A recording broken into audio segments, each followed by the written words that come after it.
नहीं चाहिए और कातिल को कभी छोड़ना नहीं चाहिए, क्योंकि द्रौपदी के पुत्रों को मारा है अश्वत्थामा ने। भगवान ने बोल दिया।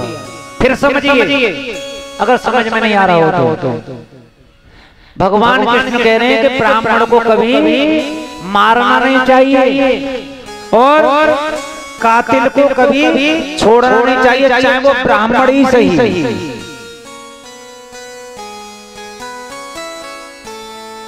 अब निकालो इसका निष्कर्ष।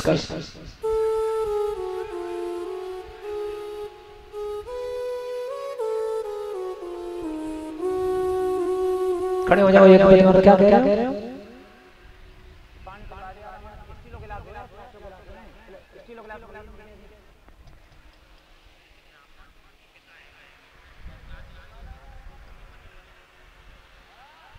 पुत्र हैं? नहीं, वो पिताजी हो गए, ब्राह्मण पिताजी है ना, तो ब्राह्मण का पुत्र ब्राह्मण ही तो होगा।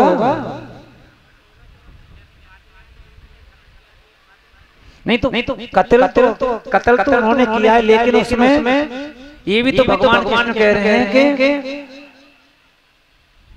ब्राह्मण को कभी मारना नहीं चाहिए और कातिल को कभी छोड़ना नहीं चाहिए, चाहे वो ब्राह्मण ही सही। अब समझिए, भगवान कृष्ण अब इसका निर्णय दे रहे हैं। अब आप यज्ञपति महाराज कह रहे हो कि पिता ब्राह्मण हैं। जब पिता ब्राह्मण है तो पुत्र भी ब्राह्मण होगा, है ना? पुत्र भी ब्राह्मण होगा।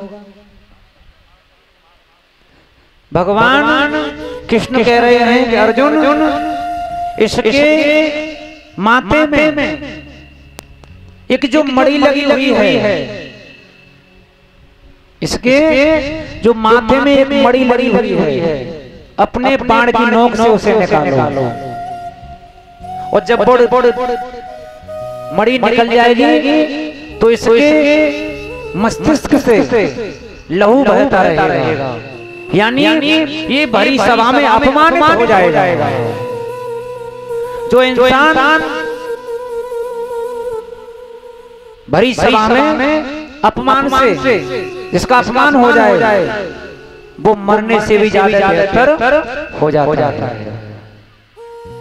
तो भगवान ने उसका अपमान करा दिया, मस्तिष्क से मणि निकलवाई